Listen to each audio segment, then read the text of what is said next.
it would be like I'd be good and then I'd be really low and really good and then really low. And so as the holiday seasons were coming, I had told we had this conversation, Monique, that one of the times I know for myself and for my children is the holiday season. It's a lot of pressure. Family wants to be together. These kids want these extravagant, you know, PlayStations and shoes and all these things. Well, times were hard with, just being in the pandemic and being home. And then, everybody kind of not being able to come together either and struggling in their own areas, which, everybody knows that my kids all are scattered throughout. And so not having the support of my children or my family here made it really hard for me. So then I was like, seeking different people to help me come out of this hole. Well, I haven't like completely made it out yet. I'm still kind of needing to do my feelers and feel around of what else do I need? What more do I need? Just as everybody else out there that may have the feeling of hopelessness or even loneliness. And who do you talk to about this? And, it's not to where it's a suicidal ideation, but it's still something that you should really talk with people and get social, right? Because this generation that we're in is so much more with the technology piece that it's easier to text or easier to email than it is to actually talk face to face or even on Zoom. And so we were talking about, okay, so how could we actually do something without physically being out there? Because people were really concerned with the pandemic. Nobody wants to get COVID, right? But there are still services that need to be provided in the community. And so I thought, well, what if we gather, some people, some white people shit, right? Some Lori Woodley, all it takes stuff that is deep, and let's put it in with ours, with the traditional and the Red Road, and let's combine them together to see what we can get. Because, there's a lot of people out there that need to have that confrontation of like, what's wrong? What's going on? Can I help you? But then we also need that compassion from our people of, I want to be a good relative and I want to ask you, are you okay? How we can intertwine that was powerful. So we started that. And then on the journey that obviously, we had, I can say we, because I talk really good. Like, yeah, I'll get on this bandwagon. I'll lose some weight, as if, right? So Mo was really doing a good job. And she's like, yeah, I think we need to add fitness into there. And I was like, yeah, let's add fitness. This will help us. This will get better. And then I was like, I know someone. And then I reached out, and which I thought was kind of like a little creepy to Zeke, like, hey, Zeke, it's been about a year too, haven't heard from you, but need your help right now, need you to do it like this moment, which he did. And I appreciate that because at that time, again, I was just coming, from a different place with my health. And so during the time of Christmas, we were home, and New Year's, from that transitioning of kind of being considered essential to being non-essential, there were still services that need to be provided in the community. And not only did it help myself being able to log on and make that connection with other people, I have now made lifelong friendships, new relatives, hunkad, going to hunka some people in the future. But the good medicine was to bring people together and to help one another. Not that we go around telling people, where we're at or, doing the weather check-ins, or, hey, I just came through this, hurricane, kind of need some help, a sunny day at the beach, without having to say that. I was getting on good medicine and just hearing everybody and talking about some of the things that others were struggling with. Was helpful because then I could feel that I wasn't the only one in that place. And I know I'm not the only one in that place, but when you're in that place, it feels like you're the only one in that place. And so again, I asked Zeke, should we keep going with the fitness? Should we just keep going and then we'll see what happens? Like, I want other people to get on board. So he was like, yeah, we can continue to do it. Well, was working out, losing weight. And then, all of a sudden they got sick again, like, dang, when is this going to stop? So this time around, I didn't fall so deep in the hole, right? Nobody would let me fall in the hole. And the contact with being on with Good Medicine, doing the fitness, and then also participating on some Sundays when I could, the feeling inside wasn't that I was alone.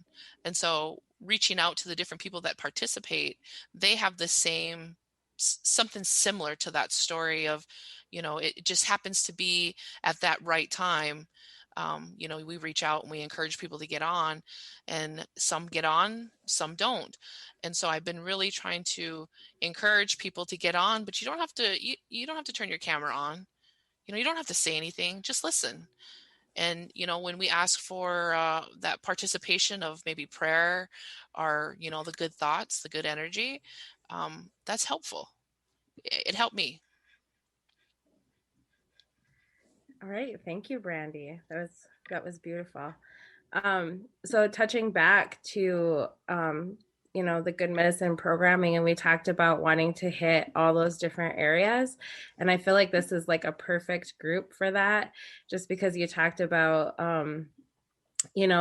Lori's white people shit, which really, I think our people traditionally were geniuses in, Mm-hmm. and she's just helping us find that genius again. And it's that emotional intelligence that we were talking about. Cause I look at like our people culturally and some of our traditional practices, like they knew how to grieve.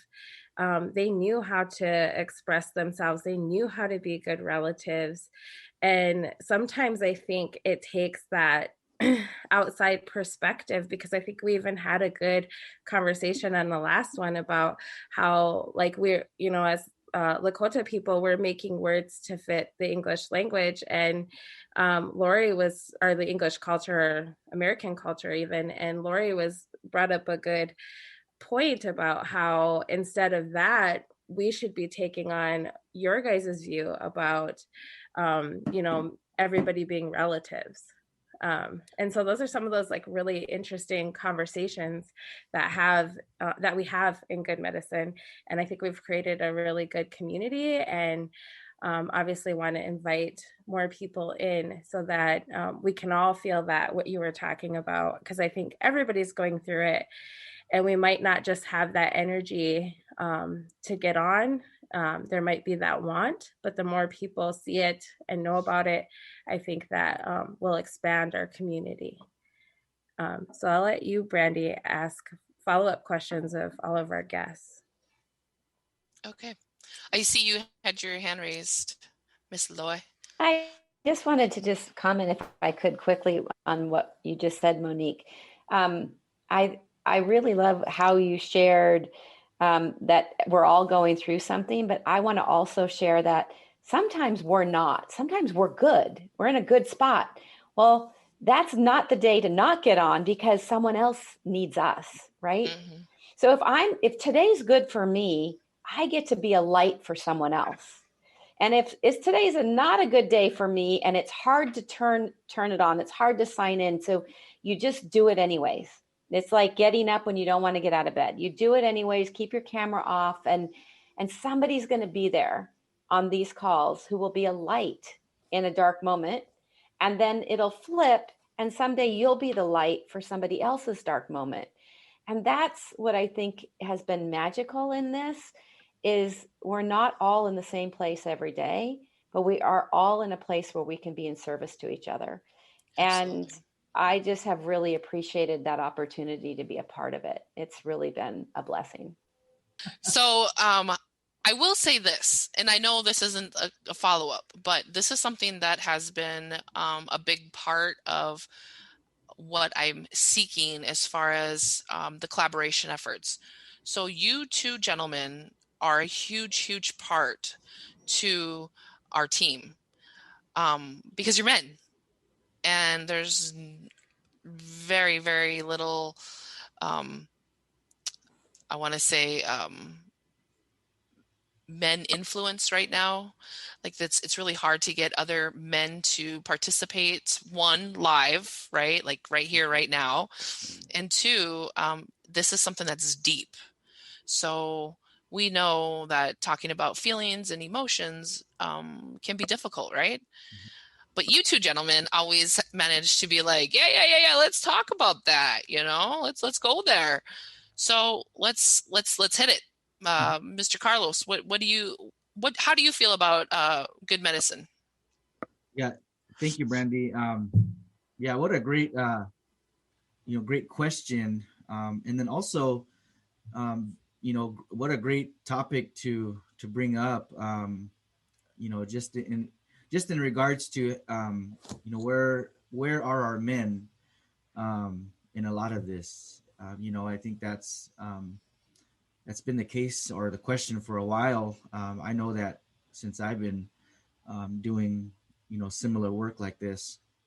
So I guess for me, I want you also touched on some important things for me in regards to what Generation Red Road is doing. It is meeting the needs of our communities, and kind of bridging the gaps. I think for years we have a lot of programs that are out there in our communities.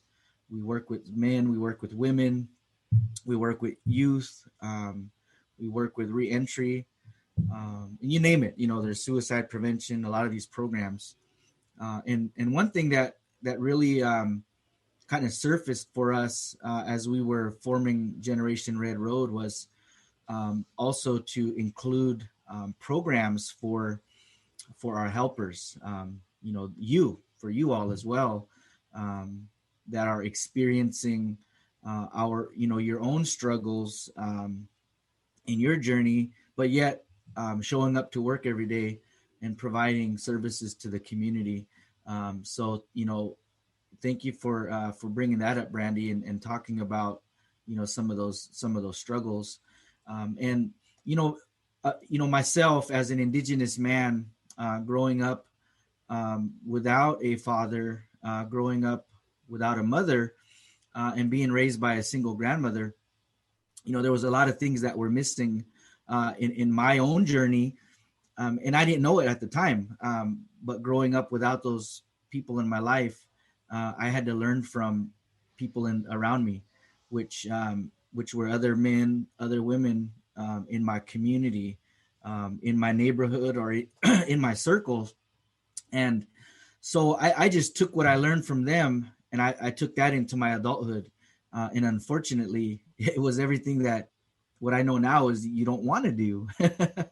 I had, I began having kids, in my early 20s, and I wanted to be a father, but no one taught me how to do that. And so I struggled with that. I mean, in general, being a parent, you struggle, but when you have no skills, kind of whatsoever, it makes it even more challenging. So I dealt with things by running away or by fighting it. And so, and then as time went on, going around to kind of bringing this back to your question, but as time went on, and I also found recovery, which this year I have 16 years of recovery from drugs and alcohol, and not only recovery from drug and alcohol, but in recovery from mental illness, which I didn't know that was also something I was dealing with, and that was probably why I was using to self-medicate, some of those ups and downs. So as I found, recovery, I found healing in a lot of that. One thought that surfaced for me, and that really came up, was, everything I do, my actions, is a reflection on my grandma, is a reflection on my mom, is a reflection on my dad, even though they weren't around as much in early years. Everything I did is a reflection on them. And so so that was important to me, that my actions